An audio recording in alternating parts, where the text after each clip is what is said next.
남존여비라는 말이 있습니다. 남존여비. 네. 남성은 우위에 두고 여성은 천하다.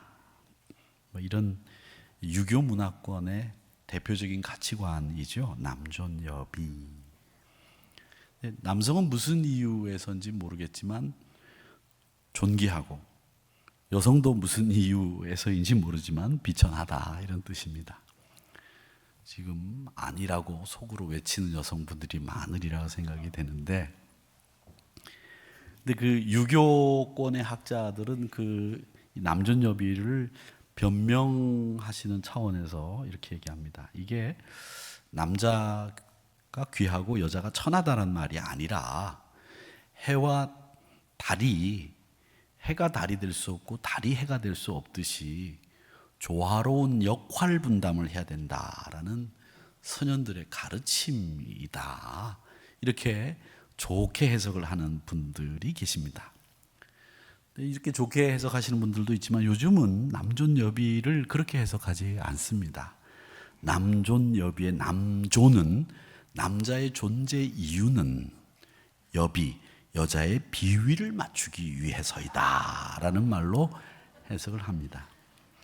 또 다른 말로는 남존여비는 남자의 존재 이유는 여비, 여자의 비용을 대기 위해서다, 이렇게 해석을 합니다. 어쨌거나 지금 한국 사회는 여성의 역할이 매우 중요해졌습니다. 모계 사회가 아닐까라고 생각이 들 정도로 한국 사회 여성들이 주류가 된 것 같습니다. 남녀공학 학교에서는 여학생들이 워낙 우수하니까 이 남학생들이 있으면 이 내신 성적을 올릴 수 있다라는 생각에 이 성적 좋은 여학생들은 남학생들이 내 내신을 위해서 성적을 깔아준다, 이런 표현을 쓸 정도입니다. 그러다 보니까 여성들의 고위직 진출도 쉽게 그리고 많이 일어나고 있습니다. 일부 예배 끝나고 난 뒤에 어떤 장로님이 말씀하시기를, 옛날 육군사관 학교는 1기수에 12명의 여학생만 받았는데 요즘은 그 제한을 풀어서 45%가 육군사관 학교의 여생도다라는 이야기를 해주셨습니다. 우리 장로님이 얘기하신 것을 확인하지는 않았습니다만은 어쨌든 여학생들이 육군사관학교 안에서도 많아졌다. 이런 남자들만의 직업이라고 생각하는 데에도 이 여성들의 진출이 활발하게 이루어지고 있다라는 이야기입니다. 오늘 이 말씀을 드리는 이유는 오늘 8장 1절부터 말씀을 쭉 보면 예수님이 두루 다니시며 설교 사역을 하시고 계시는데 동행하는 사람들이 12제자와 함께 2, 3절에 보니까 여성분들이 동행했다고 기록에 남겨져 있습니다.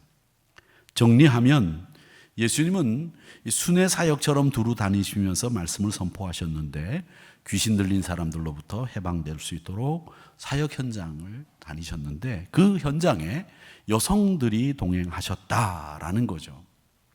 이 여성은 또 여성에 관해서는 10%의 법칙이 있습니다. 10%의 법칙은 남자가 여자보다 10% 정도 키가 더 크고 몸무게도 10% 정도 더 나가고 밥도 남자가 10% 정도 더 먹고 이건 그렇게 쉽게 수긍할 수 있는 건 아니지만 여자가 더 많이 먹는 것도 봤습니다만은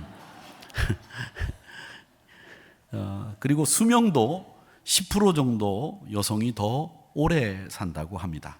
그래서 여성이 만약에 80세를 살면 남성은 72살이면 가셔야 합니다. 이게 10%의 법칙입니다. 또 생명복제를 하시는 생명과학자들의 이야기를 빌어보자면 남성은 복제가 잘 안 된답니다.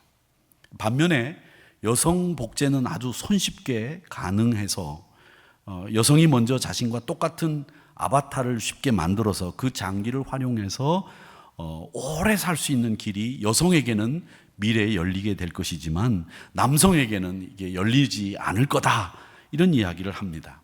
그러니까 남성과 여성의 생명력은 비교할 수 없을 정도고, 또 여성의 DNA나 유전인자가 훨씬 더 월등하기 때문에 이 복제가 가능하고, 남성은 이 복제하기가 어려운 그런 나쁜 열성의 DNA와 그 복제 구조를 가지고 있다, 이렇게 이야기를 합니다. 그런데 이 생명력 넘치는 여성들이 과거 예수님 당시에는 인구수에도 계산이 되지 않았습니다. 그만큼 사람 취급받지 않았다는 이야기인데, 근데 오늘 12명의 제자와 함께 이 3명의 여성이 예수님과 동행하고 있었다는 거죠. 성경에 나오는 여성들을 그러면서 저는 제가 성경에 나오는 여성 이야기를 책으로 쓰셔서 여러분들이 읽어 보신 분들도 계시지만 대다수가 읽어보지 않으셨다고 제가 판단을 하는데, 읽어보실 분들은 꼭 읽어보시기를 바랍니다. 이 성경은 철저하게 남성 위주의 사고를 가진 분들에 의해서 기록된 책입니다. 당시 세상이 그랬으니까요. 그런데 그 성경 안을 보면 여성들이 굉장히 복음적이고 믿음의 탁월함을 가지고 있었다는 것을 보여줘요. 특히 예수님 곁에서 부활을 처음 목격한 사람도 여성입니다. 또 자신이 부끄러운 삶을 살고 있다는 것 때문에 사람들 눈에 띄지 않게 활동을 하던 수가 운물가의 여인도 예수님이 메시아라고 하는 확신이 딱 드는 순간에 물동이를 버려두고 그 부끄러움도 이겨내고 동네로 들어가서 복음을 전하는 담대함을 보였다라는 거죠. 12회를 혈루증을 앓던 여성은 예수님 옷가에만 손을 대도 내 병이 나을 거다라는 믿음을 가지고 있었습니다. 또 예수님에게 향유를 부었던 여성은 그 비싼 것을 허비한다는 사람들의 눈총 아랑곳하지 않고 예수님의 그 사역을 준비하는 데 헌신했습니다. 근데 이 제자들과 함께 예수님을 따라다니던 3명의 여성분들이 어떤 분들인지 그 면면을 보면 제일 먼저 나오는 여성은 7 귀신이 들렸다가 그 귀신이 떠나간 막달라 사람 마리아라는 여성이 첫 번째 여성입니다. 이 여성은 예수님의 부활의 순간까지도 끝까지 예수님 곁에서 지켰던 의리와 신조 있는 신앙인이었죠. 그리고 헤롯의 청지기 구사라고 하는 사람의 부인이었던 요한나가 등장을 합니다. 높은 지위의 남편을 둔 여성이었습니다. 그리고 수산나. 이 여성들이 어떻게 주님의 사역을 도왔느냐, 3절 하반절을 읽어보면 헤롯의 청지기 구사의 아내 요한나와 수산나, 다른 여러 여자가 함께하여 자기들의 소유로 그들을 섬기더라. 좀 우습지만 예수님을 비롯한 12제자는 이 여성들이 주는 생활비로 살았다는 얘기죠. 주님이 사역하시는 동안에 경제적인 도움을 전적으로 요한나, 수산나, 막달라 마리아가 감당하고 조달해 주었다는 얘기입니다. 여성들이 얼마나 큰 활약을 했는지, 그 공동체 안에서 역할이 얼마나 컸는지, 그래서 그 3분의 이름을 기록해 두고 있는데, 어떤 분들은 이런 얘기 하시더라고요. 여성의 가장 큰 적은 누구냐? 남자가 아니라는 거죠. 여성의 가장 큰 적은 여성이래요. 여성들이 스스로 여성이라고 하는 지위에 대해서 한계를 명확하게 그어놓고 있다는 거죠. 남아 선호 사상도 남자보다 여성들이 훨씬 더 강하다고 합니다. 2025년도도 이러한데 예수님 당시에는 더 했으면 더 했지 덜 하지 않았습니다. 그런데 지금 누가는 이 3분의 여성을 이 8장에 기록을 해두고 예수님과 예수님의 제자의 삶에 굉장히 큰 영향력을 미친 사람이라고 소개하고 있습니다. 이것은 뭘 얘기하느냐면 예수님과 제자들은 그 당시 사람들과는 달리 여성 지위에 대해서 굉장히 급진적이고 개방적인 태도를 가지고 있었다는 말입니다. 예수님과 그 제자들, 그 공동체는 하나님 나라를 세우기 위해서라면 어떤 세상의 전통이나 관습에 얽매이지 않았다는 것을 우리에게 보여주는 대목입니다. 교회도 예수님의 공동체이기 때문에, 제자이기 때문에 이 시대적인 한계를 뛰어넘는 시도가 늘 있어야 됩니다. 하나님 나라를 세우기 위해서 우리가 부름을 받았기 때문에 그 하나님 나라를 바라보고 하나님 나라를 세우기 위해서 이 시대적인 한계를 뛰어넘는 시도와 모험이 말씀 안에서 이루어져야 된다라는 거죠.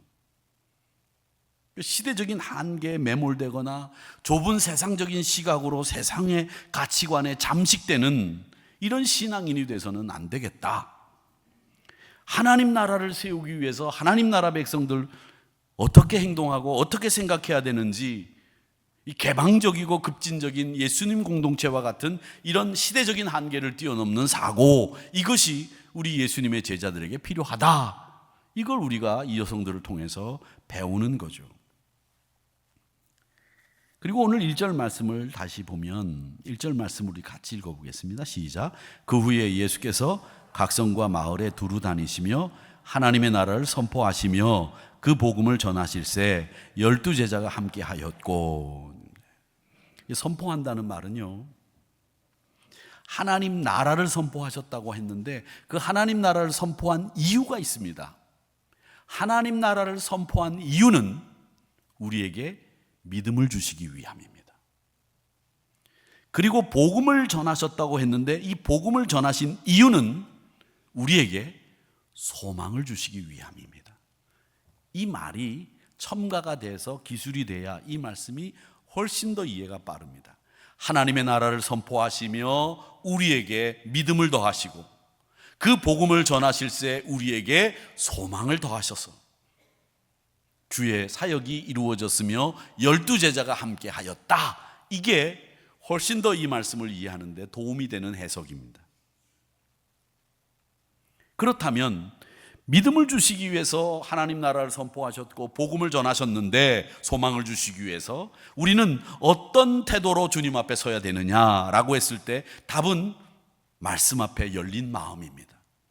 그 열린 마음은 말씀 앞에서 하나님 능력 앞에서 가져야 될 우리의 태도이기 때문에 그 열린 마음을 설명하시기 위해서 예수님은 4절부터 8절까지 그 열린 마음에 대한 설명으로 4가지 땅에 대한 비유를 말씀하신 겁니다. 이 4가지 땅의 비유는 결국 말씀을 잘 청취해야 되는, 하나님 나라를 선포하고 복음을 전하시는 그 말씀을 잘 청취하기 위한 우리의 태도에 대한 설명입니다.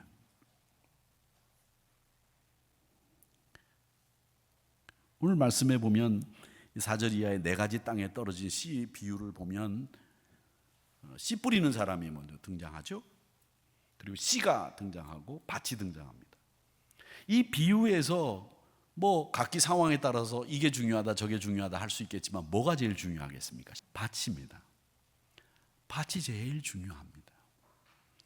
씨나 씨 뿌리는 사람은 정해져 있는 사람이고 변할 수 없는 겁니다. 근데 이 밭은 지금 4가지 상황이 전개되고 있다 하는 거죠. 자, 그러면 이 씨 뿌리는 비유를 이해하기 위해서는 우리는 조금 이 중동의 농사법에 대해서 알고 있어야 되는 게 있어요. 그게 뭐냐? 우리는 이 모종을 심기 위해서 이제 이 딸기 농사가 저는 제일 어렵다고 생각하는데 딸기 농사 다음에 담배 농사가 무척 어렵습니다. 제가 시골에서 목회할 때 이 담배 농사 짓는 분들 봤거든요. 근데 그분들 하시는 거 보면 그 뜨거운 여름에 담배밭에 들어가면 완전히 열대지방의 온도보다 더 높아요. 만약에 기온이 38도다 그러면 여름에 담배밭에 들어가면 그 잎사귀들이 척척 늘어졌는데 그 뜨거운 공기가 하나도 안 빠져서 그 안은 한 45도에서 50도 정도 됩니다. 서 있기만 해도 땀이 줄줄 흘러요. 거기서 담배 농사를 짓는 분들, 그리고 나중에 이제 소출이 돼 가지고 그걸 이제 매출을 하면 이제 전매청에서 사가는데 사갈 때 그걸 찝니다. 무척 힘듭니다. 진짜 힘듭니다. 근데 목돈을 만지니까 이 담배 농사를 짓는 분들이 계시는데 딸기 농사도 겨울부터, 지금은 이제 뭐 겨울에도 나오고 봄에도 나오고 딸기가 많이 나옵니다만은 봄에 나오는 노지 딸기를 만들기 위해서는 이 겨울 내내 그 딸기 모종이나 딸기 이 심어야 되는 것들을 관리하고 하루 종일 다듬습니다. 굉장히 농사가 어려워요. 근데 보통 씨를 심을 때에는 우리가 이 땅을 이렇게 판 다음에 씨를 심고 이제 흙을 덮고 난 뒤에 물을 주고 그다음에 이제 까만색 비닐로 이렇게 덮은 다음에 그 씨가 싹이 올라올 정도에다가 이제 구멍을 뚫어 놓고 기다리고 그러지 않습니까? 그렇게 씨 한 톨 한 톨을 정성스럽게 땅에 묻습니다. 그런데 중근동 예수님 당시에 파종법은 그렇지 않았어요. 어떻게 했느냐면 이 씨앗 자루를 이렇게 만들어 가지고 거기다 구멍을 뚫습니다. 그리고 거기다가 씨를 넣어요. 그리고 그걸 낙이 이렇게 나가 이렇게 실어요.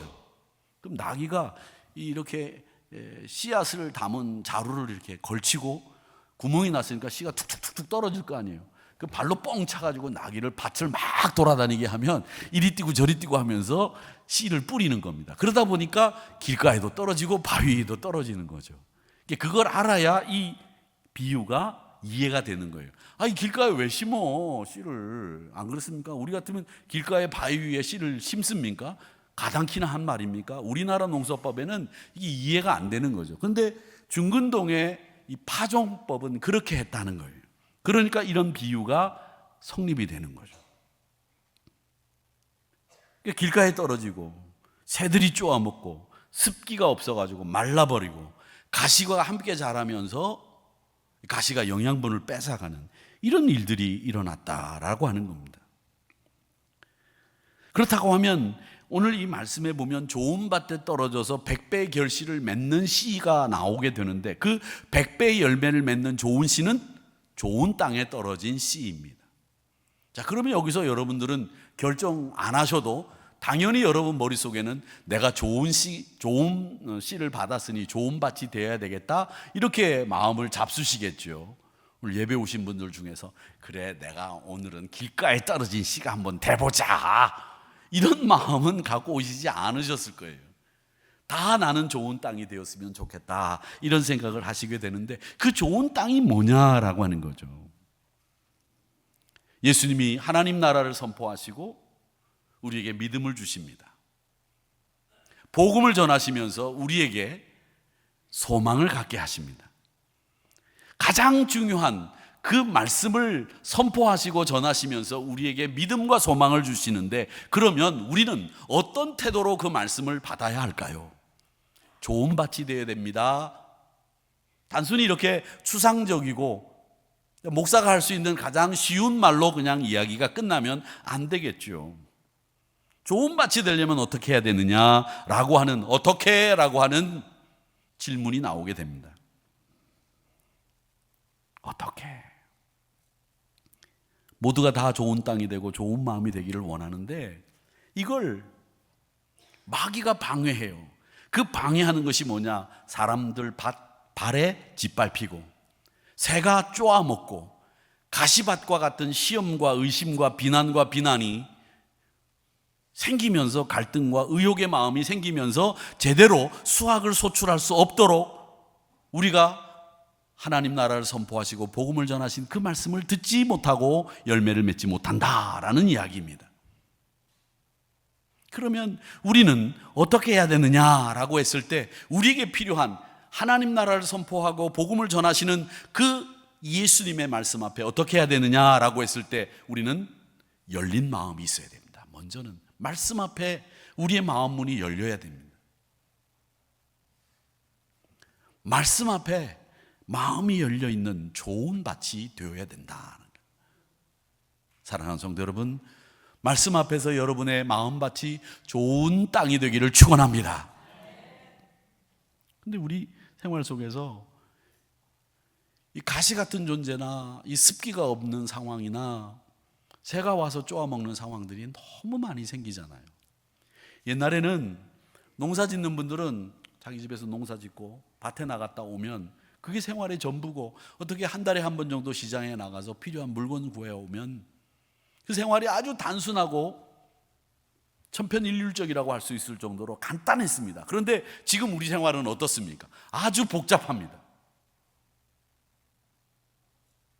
그러다 보니까 옛날보다 지금이 훨씬 더 여러분들이 말씀을 받을 때에 그 말씀이 좋은 땅에 떨어지지 않고 길가나 바위 위나 가시와 함께 떨어질 경우가 더 많이 생긴다는 거예요. 여러분 한 주간의 삶을 한번 돌아보세요. 그렇게 간단하지 않은 삶을 사셨을 겁니다. 굉장히 복잡하고 굉장히 어렵고 다양한 다이나믹한 삶을 보통 우리 25년을 사는 현대인들은 그렇게 살고 있다는 거죠. 그러니까 훨씬 더 많은 시험과 훨씬 더 많은 유혹과 훨씬 더 많은 난관들이 여러분 삶에 전개되고 있다는 거예요. 그런데 그런 작은 것들이 우리 신앙을 허물어뜨릴 수가 있어요. 너무나 작은 것들이. 그리스와 트로이가 전쟁을 할 때였습니다. 그리스의 총사령관이 아가멤논이라는 사람인데, 이 사람이 사령관이 돼가지고 많은 배를 준비해가지고 트로이를 쳐들어갔는데, 이 트로이가 난공불락이에요. 점령이 안 되는 거예요. 이때 오디세이라고 하는 장수가 나와서 묘책을 냈습니다. 그 묘책이 뭐냐면, 우리가 트로이에다 선물처럼 목마를 하나 만들어서 줍시다. 그래가지고 그 목마를 만들어서 트로이에 선물을 줬어요. 트로이는 그 목마를 받아들일까 말까 하다가 받았어요. 근데 그 안에 그리스 병사 한 명이 숨어 있었습니다. 그 친구가 모든 사람들이 잠든 틈에 몰래 목마에서 나와서 이 트로이의 문을 활짝 열어서 그리스군이 물밀듯이 들어가서 이 트로이를 함락했습니다. 이 트로이의 목마는 영동고속도로를 타고 달리시다 보면 여주 인터체인지쯤 가면 한우리 선교교회가 있습니다. 오른쪽에. 그 왼쪽에 트로이 목마가 떡하니 자리 잡고 있습니다. 저는 그 트로이 목마가 왜 저기 있는지 이유는 아직 몰라요. 그런데 그 목마의 주인공, 그 목마를 만든 분들은 산림협동조합이라는 것만 알고 있습니다. 거기에 한우리 선교교회가 있기 때문에 그 앞에 있습니다. 오늘 또 당장 가봐야지 하시는 분들은 좀 이따가 천천히 가실 때 보시면, 아, 목사가 그래서 그랬구나. 그 트로이 목마를 볼 때마다 우리 신앙인들은 생각하셔야 될 게 있습니다. 그게 뭐냐면 다른 게 아닙니다. 내 마음속에 작은 욕심 하나, 내 마음속에 있는 작은 고집 하나가 우리를 완전히 허물어뜨릴 수 있다는 거죠. 십자가 지지 않고 편안하기를 구하는 사람, 남에게 그만큼 짐이 됩니다. 공동체에 유익이 되지 못합니다. 책임을 전가하고 사소한 일에도 불평하고 하나님의 평화를 깨는 거죠. 여러분이 깨는 평화로 말미암아 하나님의 평화가 깨지고 하나님 나라를 세우려고 하는 일을 하시는 분들의 전력을 상실시키게 됩니다. 그렇기 때문에 이 작은 고집, 작은 욕심, 작은 교만 하나가, 이 트로이 목마에 있는 작은 병사 하나가 트로이를 멸망시켰던 것처럼 그렇게 우리를 망가뜨릴 수 있다는 것을 알고 있으셔야 됩니다. 그렇지 않아야 우리가 좋은 땅으로 100배의 열매를 맺는 우리의 마음이 된다. 그래서 오늘 이 4가지 비유를 말씀하시는 이유는 뭐냐면, 하나님 나라를 선포하며 복음을 전할 때, 그리고 여성들이, 제자들이 함께 했다. 그리고 4가지 비유를 얘기하시는 이유는 그 하나님 나라를 선포하고 복음을 전하는 주님의 말씀을 잘 들어야 된다. 잘 들어야 된다. 우리는 지금 어떤 소리를 듣고 있는지 한번 보시기 바랍니다. 지금 한국 사회가 자기 편 사람 이야기만 듣습니다. 나를 좋아하는 사람들의 이야기만 들어요. 우리가 살고 있는 이 세상에는 뭘 듣느냐, 뭘 보느냐에 따라서 우리 인생이 확 달라집니다. 제가 늘 말씀드리지만 알고 있는 만큼 보이고요, 우리가 보는 만큼 알게 되고, 듣는 것에 의해서 우리 인생의 질이 결정됩니다. 여러분 지금 뭘 보고 뭘 듣고 계십니까? 공자의 제자 중에 효행이 굉장히 지극했던 증삼이라는 친구가 있었습니다. 증삼. 근데 이 친구가 얼마나 효행이 지극했는지 홀 어머니를 모시고 그 어머니를 정말 잘 섬겼어요. 정말 잘 섞였어요. 그런데 어느 날 이 증삼과 똑같은 동명이인인 다른 사람이 사람을 죽였어요. 이 증삼이 아니고 똑같은 이름을 가진 다른 사람이 죽였는데 마을 사람들이 착각을 하고 증삼이 사람을 죽였는 줄 알고 그 어머니에게 가서 증삼이가 사람을 죽였다 그렇게 전했습니다. 그러니까 어머니가 흔들림 없이 우리 아들은 사람 죽일 사람 아닙니다 이렇게 딱 전했습니다. 그런데 잠시 후에 다른 이웃이 또 증삼 어머니에게 찾아가서 증삼이 사람을 죽였다고 또 이야기를 한 거예요. 그래도 증삼의 어머니는 흔들리지 않고 당황하지 않고 그럴 리 없고 아닙니다 라고 그 이야기를 수용하지 않았습니다. 그런데 문제는 또 있다가 또 다른 사람이 가서 똑같은 얘기를 했어요. 세 번째로 증삼이가 사람을 죽였습니다. 그랬더니 그 어머니가 그 이야기를 듣고 쓰러지고 말았다는 이야기. 이 이야기가 우리에게 뭘 시사하고 있어요? 잘못된 이야기 계속 들으면 믿을 수밖에 없는 상황이 생긴다는 거예요. 그게 말의 힘이에요. 여러분은 지금 뭘 듣고 계십니까? 뭘 보고 계십니까? 하나님 나라를 선포하고 복음을 전하시는 그 예수님의 말씀에 우리가 귀를 기울이고 있는지 아니면 세상 것에 더 많이 현혹되어서 그걸 보고 듣고 있는지 신앙인으로서 여러분들이 한번 판단해 보세요. 내 삶을 변화시키고 하나님을 만난 이야기, 내 삶이 이렇게 기쁨에 차 있는 이 간증들을 이야기하고 하나님 말씀을 통해서 받은 은혜를 나누세요. 오늘 18절 말씀에 보면 이렇게 되어 있습니다. 우리 같이 한번 읽어보겠습니다. 시작. 그러므로 너희가 어떻게 들을까 스스로 삼가라. 누구든지 있는 자는 받겠고 없는 자는 그 있는 줄로 아는 것까지도 빼앗기리라 하시니라. 무슨 말씀입니까? 먼저 말씀을 잘 받아야 된다는 겁니다. 그리고 들을 때는 항상 조심해야 된다는 거예요. 말을 들을 때 들리는 대로 듣지 말라는 거예요. 스스로 듣는 것도 삼가해라. 잘 듣지 않으면 너희들 좋은 땅이 될 수 없다. 길가나 바위나 혹은 가시떨기에 떨어지는 결과를 초래하게 된다 하는 거죠. 잘 들어야 됩니다. 우리가 빛입니다. 그런데 이 말씀은 잘 듣는 데서부터 내가 빛이 되는 거죠. 내가 스스로 빛을 낼 수 있습니까, 여러분?